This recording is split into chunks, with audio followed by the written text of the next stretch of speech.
같이 하나님 말씀 보도록 하겠습니다. 하나님 말씀은 고린도후서 5장 6절에서 10절 말씀입니다.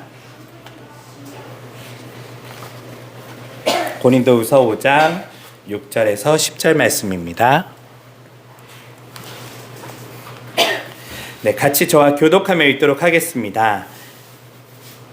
그러므로 우리는 언제나 확신에 가득 차 있습니다. 우리가 육신의 몸을 머물러 있는 동안 우리가 주님에게 떨어져 따로 지내고 있다는 것을 압니다. 우리는 몸에 보이는 것으로 살아가는 것이 아니라 오직 믿음으로 살아갑니다. 우리가 담대하게 바라고 원하는 것은 차라리 몸을 떠나 주님과 함께 사는 것입니다. 그러므로 우리가 몸을 지니고 살든 몸을 떠나 살든 우리의 목표는 오직 주님을 기쁘게 해드리는 것입니다. 함께 읽겠습니다. 장차 우리 모두는 그리스도의 심판 앞서 심판을 받아야 합니다. 그때 우리는 몸을 입고 이 땅에서 사는 동안에 우리가 했던 모든 일, 곧 선한 일을 했던 악한 일을 했든 우리가 몸으로 행한 모든 일에 따라 보응을 받을 것입니다. 아멘. 네, 오늘 말씀은 사나 죽으나 주님을 위해 살아가는 삶이라는 말씀으로 하나님 말씀 함께 나누도록 하겠습니다. 지난번 우리는 1절에서 5절까지 말씀을 통해서 우리가 이 땅에 이 몸은 천막집, 즉 텐트와 같은 임시적인 곳이라고 우리가 함께 보았었어요. 그리고 때가 되면 이 천막집, 임시적인 텐트에 계속 거하는 것이 아니라 어떤 몸으로 바꾼다고 얘기했었죠? 하늘의 집, 하늘의 집을 우리가 옷 입는다라고 했었어요. 왜냐하면 이 임시적인 집은요 한계성이 있어요. 우리가 잘 아는 것처럼 늙게 되고 육체 자체가 연약한 부분들이 있고요. 아무리 기술이 발달한다고 해도 끊임없이 그 연약한 부분들을 고쳐가는 것이지 그 연약함이 사라지는 것은 아니거든요. 그래서 이런 어떤 천막집에 우리가 영원히 살 수는 없어요. 그래서 하나님께서 때가 되면 이 집을 버리고가 아니라 이 집에 하늘의 옷을 입히신대요.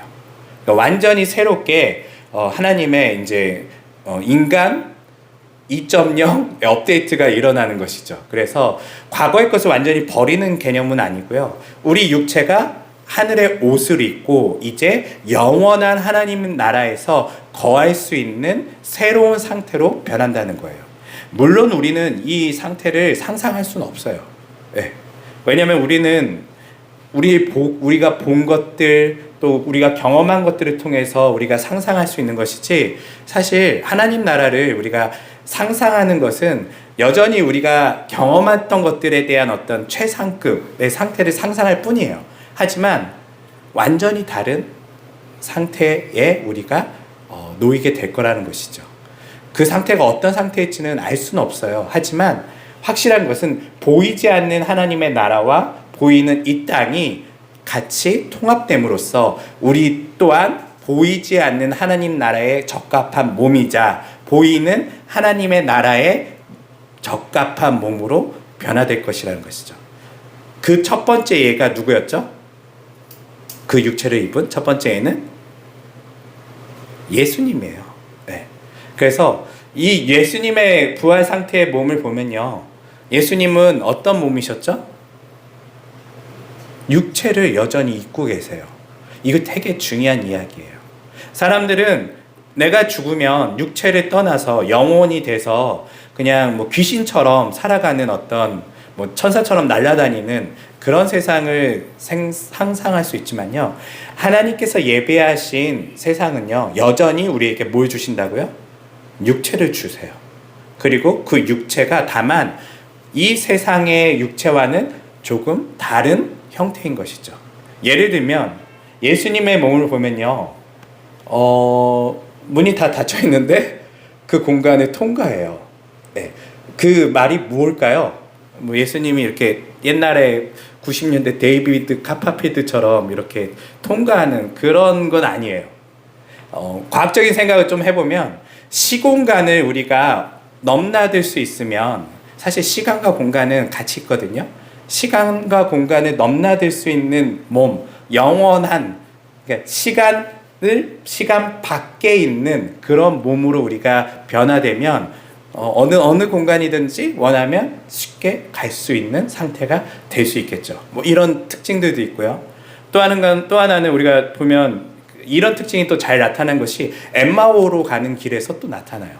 예수님이 제자들이 먼저 갔거든요. 근데 거기를 다 따라잡아요. 그럼 우리 상상해 보는 거죠. 예수님이 엄청난 속도로 뛰어간 게 아니에요. 예, 그 부활한 몸은요, 시 공간에 지배받지 않아요.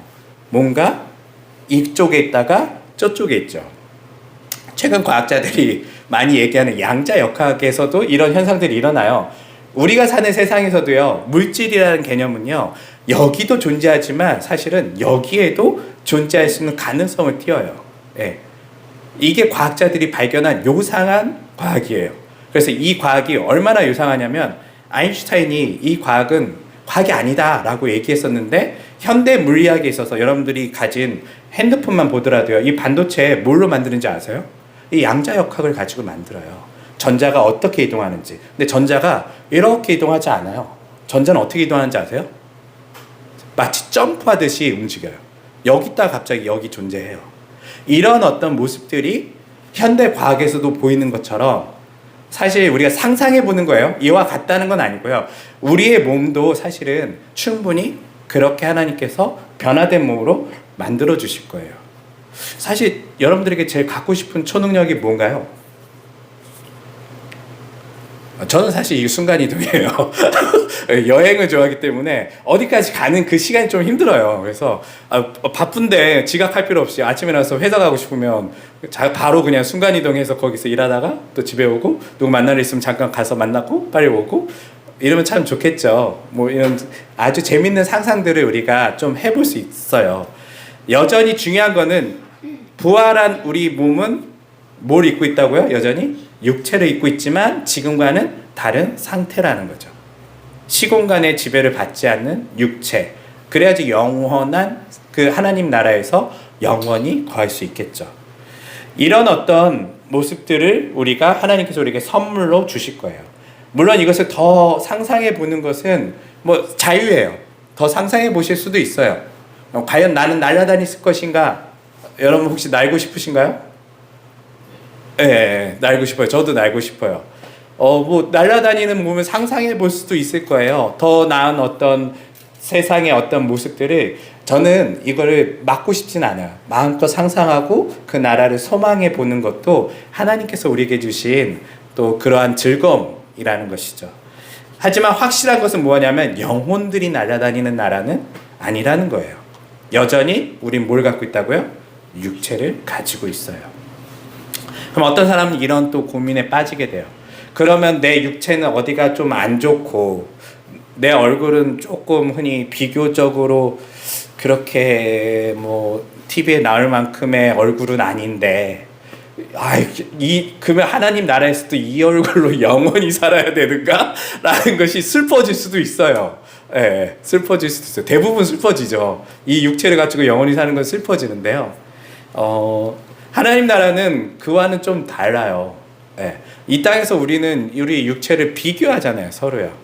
사실 이게 굉장히 우리의 죄성과 맞물려 있어요. 끊임없이 서로가 서로를 비교하고, 이 비교하는 것은 왜 비교하는 거예요? 내가 그보다는 더 나은 사람이고 싶다는 거예요. 예, 누군가보다 더 높은 곳에 올라가고 싶은 그 마음이 우리 안에 있는 것이죠. 그 비교를 통해서 올라가면 교만해지는 것이고요. 그리고 내려가면 어떻게 될까요?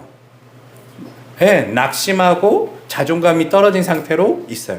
실제로는 이 자존감이 떨어지거나 때로는 굉장히 교만한 상태, 이 모두 다요, 교만한 상태예요.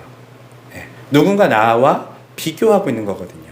그런데 그게 아니라 나의 소중함, 나는 하나님의 자녀로서, 특별히 하나님께서는 나를 위하여 하나밖에 없는 자신의 아들을 내어주실 만큼 나는 완벽하게 소중한 사람이다. 이 우주보다 소중한 사람이다. 천사조차 꿈꿀 수 없었던 그 귀한 선물을 내가 받았다라는 것을 알게 되면요, 비교할 필요가 있을까요?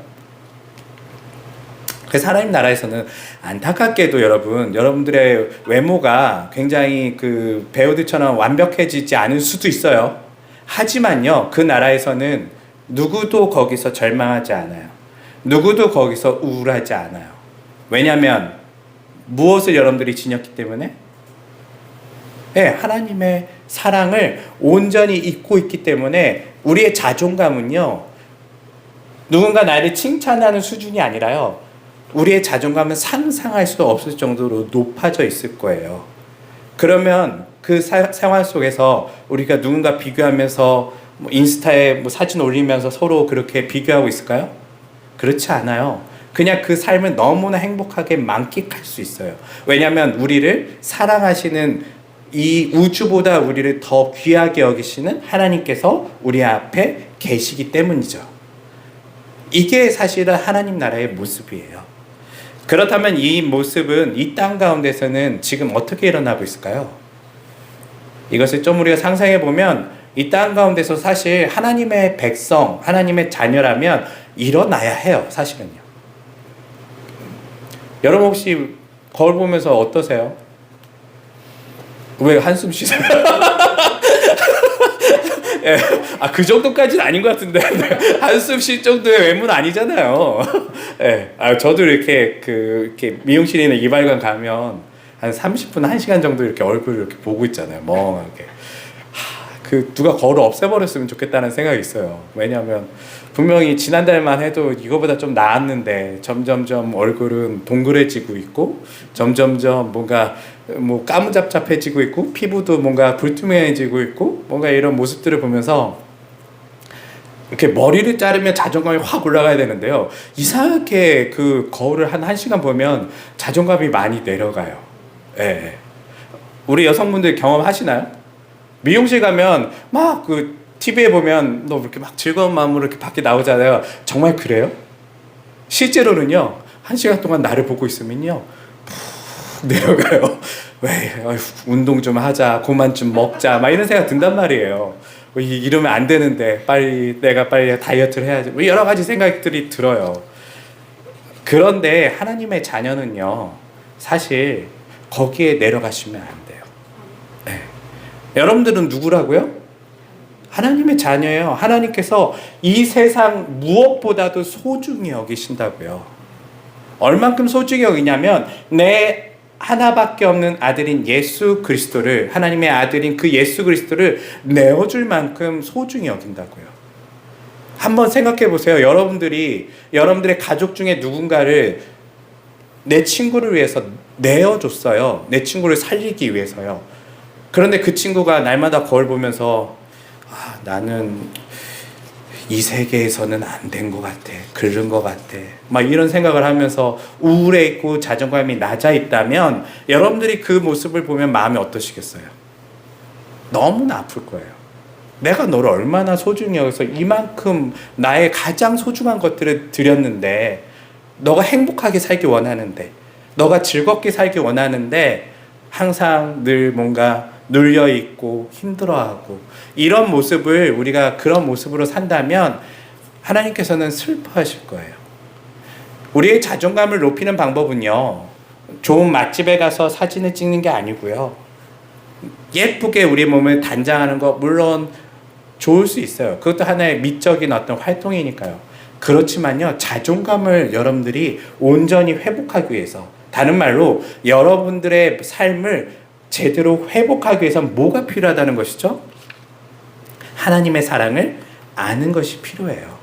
날마다 그 사랑을 묵상하지 않고 날마다 그 사랑을 우리가 생각하지 않는다면요, 우울해질 수밖에 없어요. 왜냐하면 우리가 보이는 세상에서는 나를 늘 판단하고 있거든요. 너는 이거보다 안 돼? 너는 이거보다 조금 나아. 나오면 교만해 있고, 그 교만해 있다가 나보다 더 나은 사람 만나면 내려가고, 막 우리 생각에는 서울대만 나와도 막 굉장히 어디 가서 떠들면서 다닐 것 같지만, 서울대 나온 사람들이요, 저기 미국에 있는 하버드 대학 나온 사람하고 이렇게 같이 모이면요, 어느 대학 나오셨어요? 네, 뭐 그냥 그 서울에 있는 대학 나왔어요, 이렇게 얘기해요. 네. 왜냐하면 그 상대적으로 다 자신들을 판단하기 때문이라는 것이죠. 여러분들은 어떤 사람이죠? 하나님께서 우리를 누군가 비교하라고 우리 서로 만들어 주셨나요? 우리를 이렇게 인간들을 모으셔서 하나의 공동체로 하나의 인류로 모아주신 건 왜 하나님께서 모아주신 거예요? 네, 서로 사랑하라고 한 거예요, 사실은요.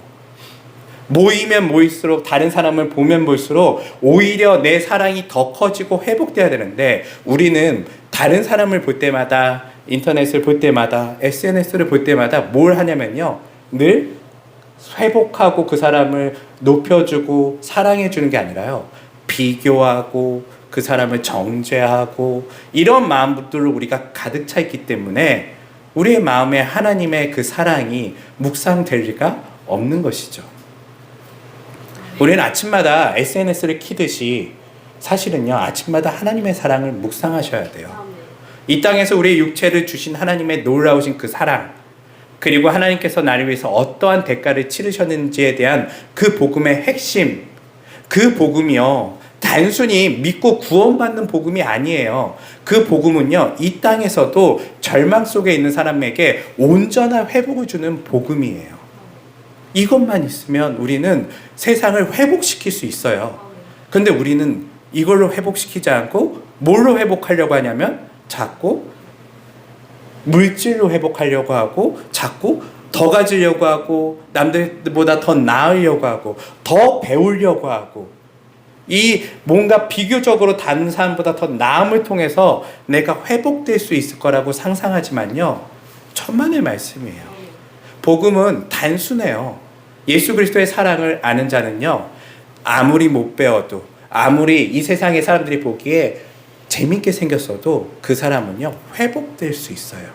왜냐하면 이 사랑의 가치는 절대적이기 때문에 그래요. 상대적이지가 않아요. 하나님이 얘보다 나를 더 사랑하는 개념이 아니에요. 하나님은요, 모든 것보다 나를 사랑하세요. 이거를 여러분들 마음에 담아두셔야 돼요. 오늘 말씀을 더 같이 보면 바울은 이런 육체를 주신 하나님에 대해서 어떻게 더 말씀을 이어가냐면요, 이 육체를 떠나서 살아가는 그 모습이 있을 거라고 상상을 해요. 네. 그런데 이것에 대해서 뭐라고 하냐면 임시적이다 라고 얘기를 하죠. 무슨 말이냐면 우리가 죽으면 우리는 어디에 가 있어요? 여러분들이 죽으면 어디가 있을까요? 네? 좀 헷갈리시죠? 신학적으로 한 세 가지가 있어요. 하나님, 우리가 죽으면 첫 번째, 잔다. 네, 그 육체의 죽음과 함께 우리도 잠깐 정지돼요. 모든 게 정지돼서 자요. 자고 있다가 나중에 하나님의 나팔 소리가 들리면 다 깨갖고 부활한 몸으로 그때부터 살아간다. 이게 하나가 있고요. 또 하나는 이 육체 자체가 분해되잖아요. 남아있지 않고요. 분해되면 하나님께서 또 다른 세상에서 우리를 다시금 만들어 가셔서 새로운 육체를 입고 살아가는, 바로 어떻게 보면 이어져 가는 그런 모습으로 상상해 보는 신학도 있고요. 또 하나는 기다리는 거예요. 죽으면 영혼들이 이렇게 날아가서 어느 한 지점에 있어요. 우리 그 뭐 여러 가지 얘기를 하죠. 뭐 연옥이라는 개념도 있고요. 뭐 여러 가지 뭐 지옥에 가기 전에 뭐 또 이렇게 중간 단계 여러 가지 사람들은 상상을 해요. 여러 단계에 있으면서 잠시 기다리는 곳이 있다라고 상상해 보는 사람들도 있어요. 그래서 부활 전에 잠시 어떤 육체를 입지 않은 불안정한 상태로 마치 영혼들의 어떤 모이는 장소가 있다라고 보는 썰도 있어요. 여러분들은 어디에 더 마음이 가시나요? 네. 1번 잔다. 2번 죽으면 또 다른 육체를 하나님께서 다시 만들어서 나를 바로 그 나라에서 살게 한다. 3번 영혼들이 잠깐 기다리고 있다. 어디에 여러분들의 마음은 더 생각은 혹시 드시나요? 뭐 하고 싶어요? 만약에 그냥 답은 아니더라도 1, 2, 3분 중에 여러분 뭐 하고 싶어요? 네, 자고 싶어요. 아니, 삶을 많이 힘들게 피곤하게 사신 분들은 좀 잠깐 쉬었다 가자 라고 생각할 수 있어요. 자고 있으면 부를 거 아니에요? 그쵸, 그쵸. 부르든지 안 부르든지. 2000년 전 사람들이 이렇게 잤는데 한 2000년 동안 아직 나팔이 불리지 않고 있어요. 오래 자고 있는 사람들도 있고요. 여러분들은 뭐 하고 싶어요? 1, 2, 3번 중에 1번 바로 새로운 육체를 입는다. 손 들어보세요. 네, 그냥 내가 원하는 거. 아까 잔다며요. 네, 입는다. 2번 잔다. 3번 영혼들의 어떤 집합 장소에 가서 좀 새로운 형태로 이렇게 육체 없이 날아다닌다. 뭘 여러분 상상하세요? 여러분들이 죽음에 대한 상상은요? 나에 대한 죽음의 상상은 많이 잘 안 하시죠? 다른 이가 죽으면 어떻게 있을 거라고 상상하세요? 네, 새로운 육체를 입고 하나님 나라에 거할 거라고 근데 사실 성경은요, 그래서 이게 신학이 왜 세 가지 이야기가 나오냐면요, 이게 다 있어요. 어느 부분에선 잔다라고 표현하고요, 또 예수님은 또 뭐라고 하셨죠? 네, 야, 너가 이제 오늘 십자가에서 강도 얘기하잖아요. 너가 낙원에 있으리라. 예. 네. 그럼 낙원은 어디예요? 예. 네. 어떤 신학자 그 낙원을 중간 단계로 보는 사람도 있고요. 또 사실은 복음주의 안에서는 중간 단계로 보지는 않아요. 천국의 다른 언어라고 봐요. 하나님 나라, 낙원, 뭐 여러 가지 천년 왕국 이런 개념들을요, 하나의 하나님 나라 개념으로 그냥 봐요. 다른 개념으로 보지 않기도 하고요. 또 영혼들이 지금 바울은 뭐라고 얘기하죠? 육체를 떠나서 임시적으로 있는 상태가 있는 것처럼 얘기하기도 해요. 그래서 사실은 이거에 대한 정답은 정확히 우리는 몰라요. 모르는데 이 세 가지 중에 확실한 건 뭐냐면, 이 어떤 상태이든 간에 결국은 우리는 뭘 입게 되죠? 예, 우리는 부활된 새로운 몸을 입게 될 거예요. 그리고 우리의 육체 또한 완전히 소멸되는 개념이 아니라 이것을 다시금 업그레이드 시켜주는 개념이 될 거예요. 육체는 썩었는데요? 내 육체는 이미 거름이 되었는데요? 그러면 어떻게 될까요?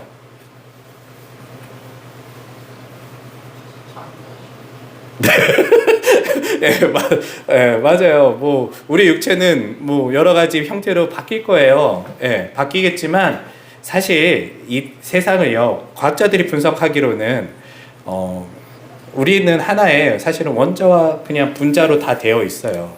모든 게요. 다른 말로 하면 내가 뭘로 변화되어 있던, 다른 말로 하면 우리 몸에 대한 하나님의 완벽한 정보, 데이터가 있으면요, 우리 몸을 복구하는 것은 일도 아니에요.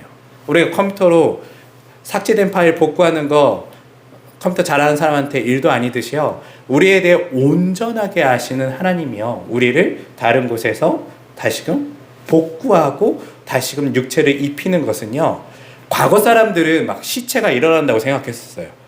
네. 그래서 그 육체에 대해서 썩지 않게 하기 위해서 뭐 하죠? 미라를 만들고 막 어떻게든 염을 해갖고 육체가 최대한 보존될 수 있게끔 만들었는데요. 그래서 어떤 기독교인들은 이런 생각을 해요. 요즘에도 나를 화장하지 말아줘. 나를 제발 묻어줘. 왜냐면 화장하면 어떻게 되니까, 예, 죄가 되고 내 육체 사라지면 나중에 부활할 때 어떡하지? 성경에 보니까 나팔이 울리면 이렇게 땅에서 일어나고 이렇게 막 해야 되는데 죄가 되면 난 없어지는 거 아니야? 이런 상상을 하는 사람들도 많아요. 생각보다요. 있어요. 그래서 화장을 싫어하는 사람들도 꽤 있어요. 그런데 여러분, 하나님의 능력은요, 그것을 초월해요. 네, 하나님은요, 우리가 가루가 돼 있던, 우리가 진짜 사라진 상태가 돼 있던 하나님은요, 우리를 완벽하게 복구할 수 있어요. 그래서 저희 신학교 다닐 때 조직신학 교수님께서 뭐라고 말씀하시냐면, 하나님은 클라우드라고 생각해 봐라. 예, 우리가 여기 있는 모든 데이터는 다 하나님께 저장돼 있다는 거예요. 그래서 이 세상이 종말이 오고 삭제된다 하여도 하나님은 복구할 수 있고, 그리고 하나님은 요즘의 언어인 거죠. 복구하고 업그레이드해서 새로운 세상을 만드실 수 있다. 왜냐하면 우리 같은 이러한 지혜를 가지고 있는 우리도 그렇게 가상 세상을 만들고 복구하고 그렇게 만들어가는데, 이 우주를 창조하신 하나님께서 제한이 있어서 그걸 못한다? 이거는 사실은 말이 되지 않는다라고 생각을 하죠. 하나님께서 우리에게 그러한 육체를 다시금 회복시켜 주실 거예요. 바울이 그래서 오늘 말씀에 뭐라고 얘기하냐면, 우리가 잠시 육체를 떠나 있겠지만 결국은 우리는 어떻게 된다고요? 하나님께서 주시는 몸을 입게 될 거라고 얘기하면서 뭐라고 얘기하냐면, 바울이 하고 싶은 말이 이거예요. 우리처럼 육체는 어떻게 될 것인가? 죽은 이후의 삶은 어떻게 될 것인가? 이 사람들도 다 그런 생각들이 있었거든요. 왜냐하면 예수님을 믿은 초대교회 교인들도요, 예수님을 기다리는 동안 죽은 자들이 이미 있어요. 죽은 사도들도 있고요. 그러면 어떻게 되는 거지? 먼저 죽은 사람들은 어떻게 되는 거고, 만약에 죽지 않고 그들이 지금 소망하는 것처럼 예수님께서 이 땅에 오신다면 내가 죽음을 보지 않고 새로운 몸을 입게 될 텐데, 사실 이거 우리가 다 원하는 거잖아요. 죽지 않고 주님 오셔서 우리가 새로운 몸을 입고 하나님 나라에서 거하는 삶을 상상하잖아요. 그러면 어떻게 되는 거지? 죽은 사람은 어떻게 되고 죽지 않은 사람들은 어떻게 되지? 여러 가지 그들에게 고민이 있었지만 바울이 하고 싶은 이야기는 뭐냐면요, 우리는 육체를 입었으나 아니면 육체를 입지 않았던 어떠한 상태이던 뭐라고 얘기하냐면, 9절에 우리의 목표는 오직 주님을 기쁘시게 하는 것입니다 라고 얘기해요. 이 말이 뭐냐면요, 결국은 사람은요, 이런 어떤 죽음 이후에 대한 삶을 상상하면 종말론에 빠지게 돼요. 네. 제가 주중에 종말론에 빠져서 사는 한 집단을 만났어요. 만나고 또 이렇게 종말에 대한 이야기를 물어보더라고요. 저는 항상 되게 단순해요. 누군가 종말에 대한 이야기를 하면, 물론 우리 지금 말씀을 나누는 것처럼 길게 설명할 수도 있지만 저는 간단하게 얘기해줘요. 그러면 천년왕국에 오면 어떻게 될까요? 여러 가지 얘기하면, 선생님, 종말이 오기보다 당신이 먼저 갑니다. 종말을 걱정하지 마세요. 제발 종말이 오는 거에 대해서 불안해하지 마세요. 당신의 인생이 더 빨리 끝나요. 내 인생은 충실하게 살아가는 데 집중해야지. 이 세상이 끝나는 데 집중해서 그렇게 불안해하면서 내 인생을 못 살고 있는 그 상태, 그게 얼마나 불쌍해요. 종말보다 당신이 먼저 주님께 간다니까요. 정말 생각해 보세요. 확률적으로 뭐가 더 빨리지. 그러면 다들 뭐라고 하냐면 동의해요. 그쵸, 제가 먼저 가겠죠. 네, 그럼에도 불구하고 사람은요, 희한하게 종말에 관심이 많아요. 그걸 벗어날 수가 없어요. 이 세상의 끝이 오는 것에 대해서 되게 관심을 가져요. 근데 바울은 이 2000년 전에 있었던 이 고린도 교회도요, 사실 이런 거에 대한 되게 서로 이야기가 많았어요. 주님의 나라가 오시면 주님의 나라는 어떤 곳일까? 낙원일까? 아니면 이 세상은 어떻게 변하는 것일까? 완전히 파멸하고 새로 만들어지는 것인가? 아니면 하나님의 나라가 이 땅에 다시 이렇게 들어오는 것인가? 우리의 육체는 죽은 후에 잠자는 것인가? 우리의 육체가 죽은 후에 우리의 영혼들이 가는 나라가 있을까? 때로는 우리의 육체가 바로 부활하게 될까? 여러 가지 이야기들이 있는 가운데 바울은 뭐라고 얘기하냐면요, 답을 얘기하나요? 단순한 얘기는 해요. 하나님께서 우리를 부활시킬 것이다. 이건 왜? 예수님께서 부활하셨기 때문에요. 이건 확실해요. 우리는 어떤 새로운 몸인데, 그 몸은 예수님의 몸처럼 여전히 과거의 예수님을 가지고 있어요. 가지고 있지만 새로운 몸을 입은 형태는 존재할 거야. 그래서 우리는 천사들처럼 사는 게 아니라 하나님께서 어쩌면 이 땅에 만들어주신 이 세상에 더 업그레이드된 세상에서 새로운 육체로 살아가게 될 거야 까진 얘기하지만, 바울이 하고 싶은 핵심적인 이야기는요, 너희가 이거 가지고 논쟁하고 서로 여기에 집중된 삶이 아니라 육체를 입었으나 때로는 육체를 입지 않았으나 우리의 삶의 목표를 뭐라고 얘기하죠? 하나님을 기쁘시게 하는데 관심을 가져라 라고 얘기해요. 사람은요 참 희한해요. 하나님께 집중해야 되는데요 종말에 집중하고요, 하나님께 집중해야 되는데요 내 인생의 죽음 이후에 대한 어떤 문제들에 벌써부터 고민하기 시작하고요, 하나님께 집중해야 되는데요 더 많은 것들에 우리의 마음을 빼앗기고 있는 모습을 본다는 거예요. 앞서 이 말씀을 시작할 때 제가 얘기한 것처럼요, 하나님께서 우리에게 복음을 주신 이유는요 우리를 회복시키는 거예요. 우리가 어디에 집중할 때요? 하나님의 사랑에 우리가 집중할 때요 하나님은 우리를 회복시키시고, 이 회복은요 나를 회복할 뿐만 아니라 회복된 나는, 하나님의 자녀가 된 나는요 이 세상을 회복시킬 수 있는 힘이 있어요. 그래서 로마서에 바울이 이야기하는 것처럼 이 창조 세계는요 하나님의 자녀들이, 하나님의 아들들이 나타나기를 간절히 고대하고 있대요. 이 세상이 왜 이렇게 엉망이 되었을까요? 사실 기독교인들의 책임이 아주 커요. 이 나라에 1000만, 800만, 500만의 기독교인이 있다는 말을 해요. 어디 있어요? 교회에만 있죠. 그들이 이 세상을 500만의 하나님의 자녀들이 이 대한민국에 있다면 이 대한민국은 어떻게 움직여야 될까요? 안타깝게도 500만 명은 아닌 것 같아요. 하나님의 자녀들이 그렇게 많다면 이렇게 엉망일 수는 없어요. 하나님의 자녀들이 많다면 이 세계가요 이렇게 자연을 파괴하고 창조 세계를 이렇게 엉망으로 만들지는 않을 거예요. 물론 우리는 여전히 몸을 입고 있고 죄성을 가지고 있기 때문에 우리의 한계는 있어요. 우린 먹어야 되고 소비할 수밖에 없는 존재이기도 해요. 하지만 이기적으로 그것만을 위해서 살아가지는 않을 거예요. 그런데 이 세상을 보면 도대체 하나님의 자녀들이 보이지 않는다는 거예요.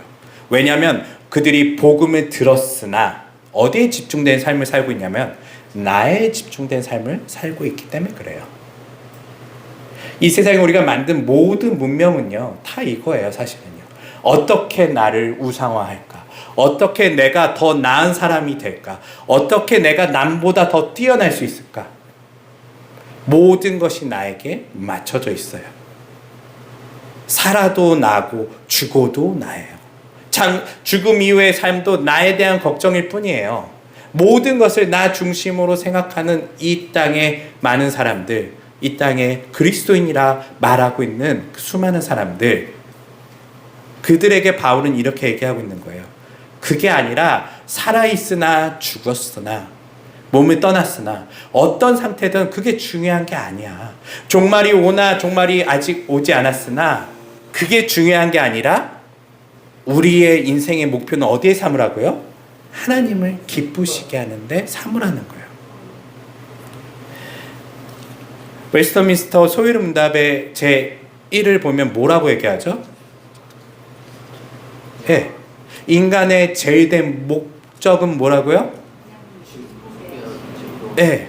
사실 이게 가치가요, 하나님을 우리가 기쁘게 하면 우리 안에 뭐가 있을까요? 기쁨이 넘쳐요. 즐거움이 생겨요. 하나님을 누릴 수 있어요. 반대로 하나님을 우리가 기뻐하며 살지 않으면요, 그분을 예배하고 그분을 경배하며 그분을 집중하지 않으면요, 우리의 삶은 어떻게 될까요? 비교하면서 사는 거예요. 내가 남보다 좀 더 나은 삶인가? 내가 남보다 더 가졌는가? 못 가졌는가? 잘생겼는가? 못생겼는가? 더 건강한가? 덜 건강한가? 수많이 비교하면서 낙심하고, 아이고 이런 인생 뭐하러 사나? 이런 생각하면서 살아간다는 거예요. 우리의 모든 관심은요, 하나님께 여러분들이 집중되면 삶이 변화될 수 있어요. 앞서 얘기한 것처럼요, 복음은요, 바울이 얘기하는 거는요, 우리한테 의무를 지어주고자 하는 게 아니에요. 야, 딴소리 하지 말고 하나님을 기뻐해. 이거 얘기하고자 하는 게 아니에요. 복음이 주는 이 핵심적인 일들에 우리가 집중하지 않으면요, 우리는 이 세상을 올바로 살아갈 힘이 없어요. 그렇기 때문에 우리는 하나님을 즐거워하는 것이 우리의 삶의 아주 핵심이어야 돼요. 아침에 일어나서 하나님을 생각해 보세요. 하나님께서 나를 어떻게 사랑하셨는지. 여러분의 삶 아침이 달라질 거예요. 거울을 보면서 미용실에서 이발관에서 생각해 보세요. 하나님께서 나를 어떻게 사랑하시는지요. 그러면 내가 새롭게 보일 거예요. 저 불쌍한 내가 아니라 저 존귀한 나. 물론 좀 얼굴 보면 좀 웃음이 나올 거예요. 네. 하지만 우리는 우리를 보는 모든 시각이 이제는 누군가를 비교하는 것이 아니라요, 하나님과 나와의 관계 속에서 내가 어떤 존재인지를 파악하고 하나님을 기뻐하는 그 삶을 살 때에 우리가 사실은 복음이 말하고자 하는 올바른 삶을 살 수 있다는 것이죠. 사랑하는 성도 여러분, 이 땅에 많은 사람들이 사실 지금 다 많이 가졌잖아요. 과거보다 좀 나아졌잖아요. 네, 살기 힘들다 하지만 차도 있고 뭐 핸드폰도 있고 사실 다 있잖아요. 우리가 뭐 그렇게까지 가난한 사람들 아니잖아요. 그런데 왜 우리가 이렇게 힘들죠? 여러분들 80년대 이만큼 가졌으면 좋겠다라고 여러분들 소망하면서 살았잖아요. 저희 어머니가 그러더라고요. 자기가 이제 저희 어머니 진도에서 집을 이제 시댁을 떠나서 고향집을 떠나서 이제 상경할 때 내가 나중에 성공해서 검정색 차 하나를 타고 다시 돌아오리라. 네. 그 시대에 그게 성공한 모습이었어요. 차 지금 다 있잖아요. 근데 성공했다고 생각하나요? 우린 또 끊임없이 비교하는 거예요. 나는 한 대밖에 없는데 쟤는 두 대가 있고, 나는 국산차 타고 다니는데 쟤는 해외차 타고 다니고, 끊임없이 비교하고 비교함을 통하여 내가 더 나은 사람인지 때로는 못한 사람인지를 그렇게 사람들은 보면서 살아간단 말이에요. 그게 아니라 하나님께서는요, 우리가 어떻게 사는 게 중요한 게 아니에요. 네. 우리 말로 하면 이것을 이렇게 얘기할 수 있어요. 지금은 육체를 떠나 있을 때를 볼 수 있지만, 다른 말로 하면 너희가 부하던, 너희가 가난하던, 너희가 잘생겼던, 너희가 때로는 재밌게 생겼던, 너희가 더 좋은 차를 타고 다니던, 아니면 더 덜 좋은 차를 타고 다니던, 그게 중요한 게 아니다라고 바울이 얘기하는 거예요. 그러면서 뭐를 얘기하고 있다고요? 하나님을 기뻐해라. 그리스도인들은 어떻게 살아야 됩니까? 어떤 사람은 청빈의 삶을 살아야 된대요. 맞아요? 그럼 부하게 살아야 돼요? 왜 우리는 극단적이에요. 중간이 없어요.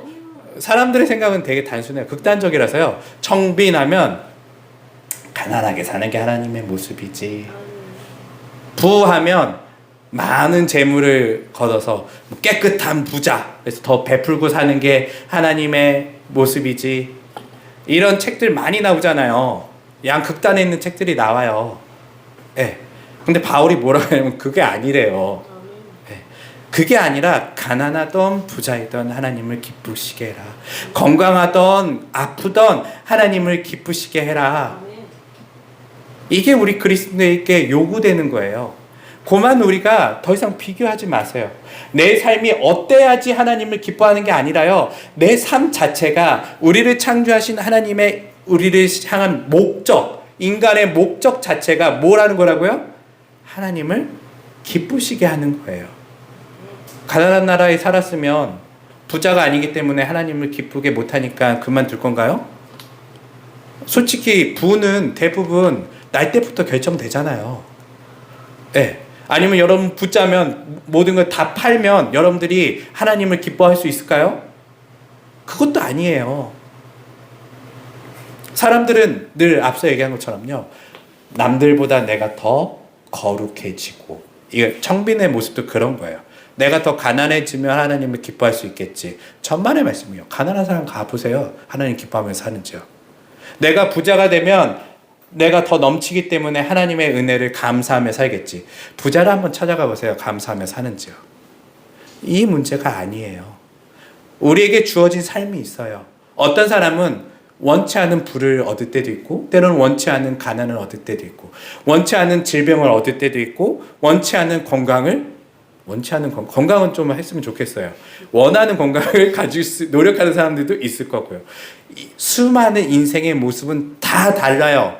다 다르지만 바울이 하고 싶은 이야기는요, 이러한 논쟁이 아니에요. 어떤 삶이 하나님의 모습에 가깝냐가 아니라 사나 죽으나 육체를 입었으나 안 입었으나 가졌으나 못 가졌으나 배웠으나 못 배웠으나 건강하나 건강하지 않으나 하나님을 기쁘시게 하는 삶, 그것이 우리에게 주어지는 그리스도인들에게 요구되는 삶의 모습이라는 것이죠.